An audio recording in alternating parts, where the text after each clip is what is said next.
Hello students, good morning. मैं कृष्ण स्वामी।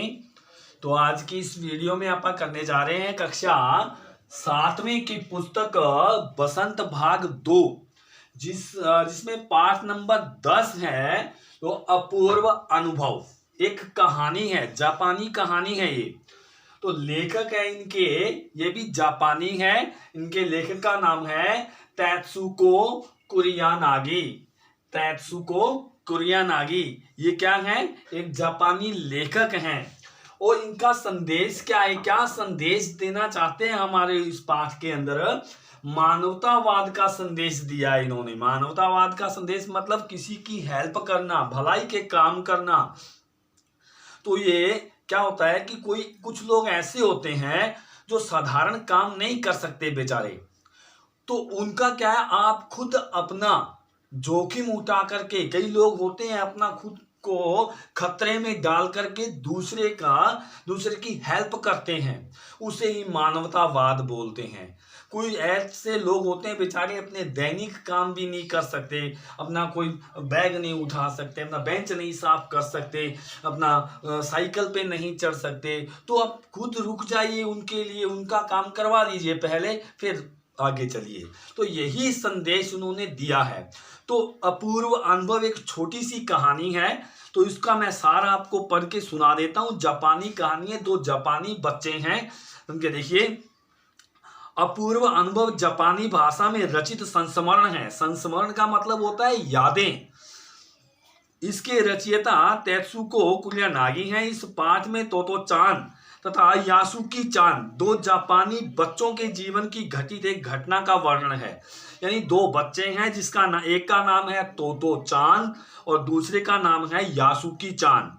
अब क्या होता है, तोतो चान यासुकी चान को अपने पेड़ पर चढ़ने का निमंत्रण देती है। अब छोटे छोटे बच्चे होते हैं, बच्चे क्या करते हैं, पेड़ों को अपना घर मानते हैं। छोटे छोटे बच्चे कहता है ये मेरा पेड़ है, ये मेरा पेड़ है, ये मेरा पेड़ है।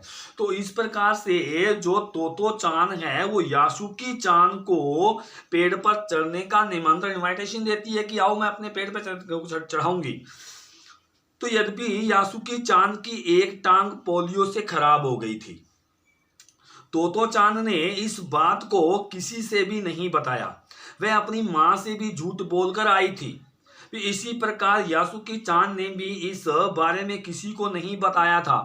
ये भी काम क्या है, जोखिम भरा काम है। अब उसने अपनी मां को भी नहीं बताया था कि आज मैं उसको अपने पेड़ पे चढ़ाने के लिए लेके जा रही हूँ।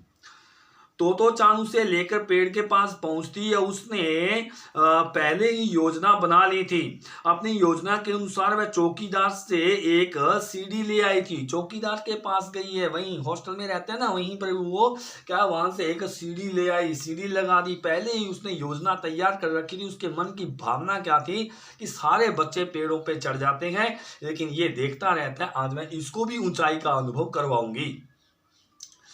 किंतु बहुत प्रयास करने के बाद भी यासुकी चान पेड़ पर न चढ़ सका। तभी तोतो चान को एक योजना सूझी। वह दौड़कर चौकीदार के पास गई और वहां से एक तिहाई सीढ़ी उठा लाई। यानी एक तो सीधी सीढ़ी लगाते हैं, एक तिकोने वाली सीढ़ी, 3 पैरों में जो खड़ी हो जाती है, तिपाही वाली सीढ़ी ले आई। इस सीढ़ी के गिरने व डगमगाने का भी डर नहीं था। यासुकी चान फिर से चढ़ने का प्रयास करता है। भयंकर गर्मी पड़ रही थी, दोनों पसीने से लथपथ थे। तोतो चान यासुकी चान को पेड़ पर चढ़ाकर नई नई वस्तुएं दिखाना चाहती थी।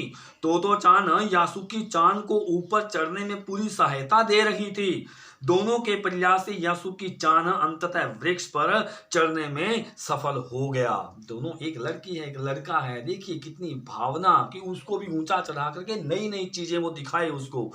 आगे देखिए, तोतो चान को लगा कि उनकी सारी मेहनत व्यर्थ गई, क्योंकि यासुकी चान वृक्ष पर नहीं चढ़ पाया था। तोतो चान तो सीढ़ी से छलांग लगाकर पेड़ पर चढ़ गई, परंतु यासुकी चान इसमें असमर्थ था। तब तोतो चान ने एक तरकीब से काम लिया। उसने पेड़ का सहारा लेकर लेटने के लिए कहा। तब वह उसे पूरी शक्ति से पेड़ की ओर खींचने लगी। यह काम खतरे वाला था। ऐसी स्थिति को देखकर कोई भी डर जाता। यासुकी चान को तोतो चान का पूरा भरोसा था। अंततः तोतो चान यासुकी चान को वृक्ष पर चढ़ाने में सफल हो गई। वे दोनों बहुत खुश थे। वे दोनों काफी देर तक वृक्ष पर बैठकर बातें करते रहे। वे इतने खुश थे कि उन्हें लगा कि खुशी के कारण सभी वृक्ष गीत गाने लगे हैं। यासुकी चान के लिए वृक्ष पर चढ़ने का यह पहला और आखिरी मौका था। वास्तव में उसके लिए यह एक अद्भुत अपूर्व अनुभव था। देखिए, यानी कि एक छोटी सी बच्ची ने जो लक्ष्य लिया वो लक्ष्य पर पूरा कामयाब हो गई। इसी तरीके से यदि आप दूसरों की सहायता करोगे तो आप अपने मंजिल तक पहुंचोगे, दूसरा उसको भी अपनी मंजिल पर पहुंचा दोगे। अब वो जो मंजिल पर पहुंचने वाला है आपके लिए दुआएं ही देगा। अब देखिए ना किस तरीके से तोतो चान ने यासुकी चान को खतरे में डाल करके फिर भी ऊपर उठा लिया।